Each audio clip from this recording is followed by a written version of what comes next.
niyo? Isaac, pinahanap niyo pa raw po ako sa Maynila. Bakit ho? Oo. Nabalitaan ko ang scholarship grant ng Shell Foundation para sa kasanayan sa kaalamang pang-agrikultura. Para ito sa mga estudyanteng gusto mag-aral ng pagsasaka. At naghahanap sila ng mga aplikante dito sa Albay. At naisip ko, kayang-kaya mo itong ipasa. Ako ho?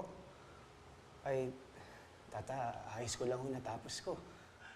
Iyo, naniniwala ako sa kakayahan mo.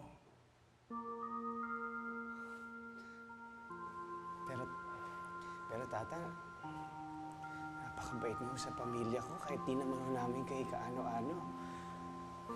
Tata, maraming salamat po. Pero lahat ho na itulong niyo sa amin dati, sapat na ho yun. Noong malakas pa ang katawan ng tatay mo, madalas niyang sabihin bilib na bilib siya sa'yo. Gusto kong tuparin mo ang mga pangarap mong makapag-aral ulit kahit wala na ang tatay mo. Malay mo, baka sa'yo ang scholarship na ito.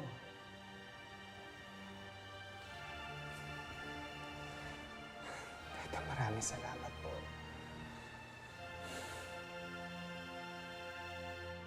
Mula sa 150 mga aplikanteng nagmumula sa lalawigan ng Albay, tanging si James lamang ang nakapasa sa programa ng Shell Foundation.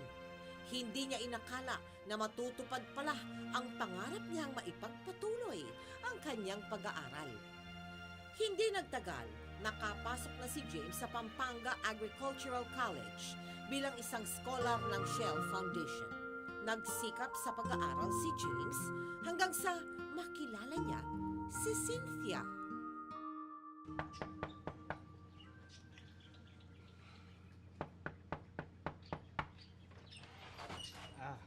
Hi Ruby, good evening. Napasyal ka? Sexy ka. Ay, si Cynthia ba nandyan? Naku, buti kung makausap mo pa. Daming nakapila.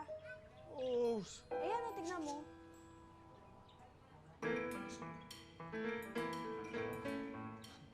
Sige, okay lang. Maghihintay na ako dito. Sige. Thank you.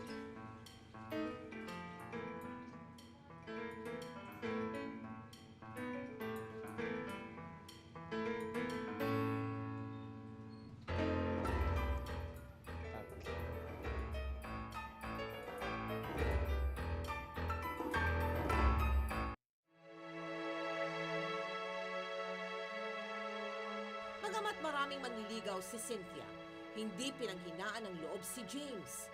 Naging masigasig siya sa panliligaw kay Cynthia. Sir, saan ka? Kay Cynthia? Sa rito. Bawal ang dalaw ah. Paano naman nangyari na oras pa ng dalaw?